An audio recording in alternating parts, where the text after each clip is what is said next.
ઘણા લોકો માને છે કે જ્યારે તેઓ એર ફ્રેશનરનો ઉપયોગ કરે છે ત્યારે તેમના ઘરમાંથી દુર્ગંધ દૂર થાય છે અને હવા તાજી અથવા તો શુદ્ધ થાય છે. સ્પ્રે એર ફ્રેશનર એવા રસાયણો હોય છે જે શ્વસન સમસ્યાઓ, એલર્જી અને અન્ય સ્વાસ્થ્ય સમસ્યાઓનું કારણ પણ બની શકે છે.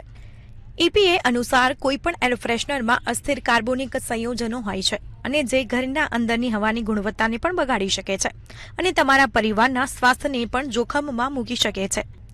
એર ફ્રેશનરમાં જોવા મળતા કેટલાક સામાન્ય VOCSમાં ફાર્માલ્ડિહાઇડ, બેન્ઝીન અને ફેથલેટ્સનો સમાવેશ થાય છે. આ રસાયણો માથાનો દુખાવો, ચક્કર અને શ્વસન બળતરાનું કારણ પણ બની શકે છે. એર ફ્રેશનરના લાંબા ગાળાના સંપર્કમાં રહેવાથી વધુ ગંભીર સ્વાસ્થ્ય સમસ્યાઓ પણ થઈ શકે છે. હાનિકારક રસાયણો ઉપરાંત એર ફ્રેશનર્સમાં ઘણીવાર સિન્થેટિક સુગંધ હોય છે અને જે એલર્જી અને અસ્થમાના હુમલાનું કારણ પણ બની શકે છે. તે ઉપરાંત આ ઉત્પાદનો ગંધને દૂર કરવાને બદલે તેને છુપાવે છે. આ લાંબા ગાળાનો ઉકેલ નથી. ઘરની અંદર હવાની ગુણવત્તા સુધારવા માટે તમે બારીઓ ખોલો અને તાજી હવા તમારા ઘરમાં આવવા દો. આ ઘરની અંદરના પ્રદૂષકોને દૂર કરવામાં અને તાજી સ્વચ્છ હવા લાવવામાં મદદ કરે છે. અને બેકિંગ સોડા એક કુદરતી ગંધ શોષક છે અને જેને તમે તમારા ઘરના નાના વાસણોમાં મૂકી શકો છો અથવા તો ગંધ દૂર કરવા માટે કાર્પેટ અને ફર્નિચર ઉપર છંટકાવ પણ કરી શકો છો. આવી જ માહિતી માટે જોતા રહો મંતવ્ય ન્યૂઝ.